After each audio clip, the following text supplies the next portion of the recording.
ఇప్పుడు మా పరిస్థితి ఏంటి? హలో ఫ్రెండ్స్, నేను మీ సుమంత్. అసలు మ్యాటర్ ఏంటంటే ఈరోజు సరదాగా సుదర్శన్ అన్న వాళ్ళ చేతి దగ్గరికి అయితే వచ్చాను అనమాట. ఇక్కడ సరదాకే వచ్చాం కానీ మా దూల అయితే ఫుల్గా తిరిగిపోయింది. అసలు రోడ్డుకి అడ్డంగా చెట్టు అయితే పడిపోయింది అనమాట. మేమైతే ఎటు వెళ్ళాలో అర్థం కాని పరిస్థితిలో ఉన్నాము. మా బావ ఏమో ఇంత సీరియస్ సిచ్యువేషన్లో కూడా మంచిగా ఆడుకుంటున్నాడు కర్రతో. నాకైతే ఫుల్ టెన్షన్ వచ్చేస్తుంది. అసలు నాకు ఇప్పుడు ఏం చేయాలో కూడా అర్థం కావట్లేదు. మేము ఉన్న సిచ్యువేషన్లో మమ్మల్ని ఈ ప్లేస్కి వచ్చి ఈ వానలో ఎవడూ కాపాడలేడు. ఇంకా మేమే ఏదో ఒకటి చేయాలని చెప్పి మా బావ ఒక్కడైతే దాన్ని లాగేశాడు అనమాట.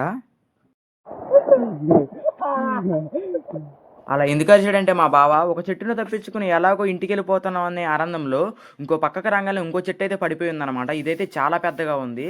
అసలు దీన్ని దాటుకుని ఎలా వెళ్ళాలో మాకైతే అర్థం కాలేదు. మైండ్ అయితే పిచ్చ లేచేసింది అనమాట. ఇంకా ఫైనల్లీ ఒక చిన్న దారి అయితే దొరికేసింది. ఫైనల్గా ఇంటికి అయితే వెళ్ళిపోతున్నాం. ఉంటా మరి. Bye friends, subscribe for more videos.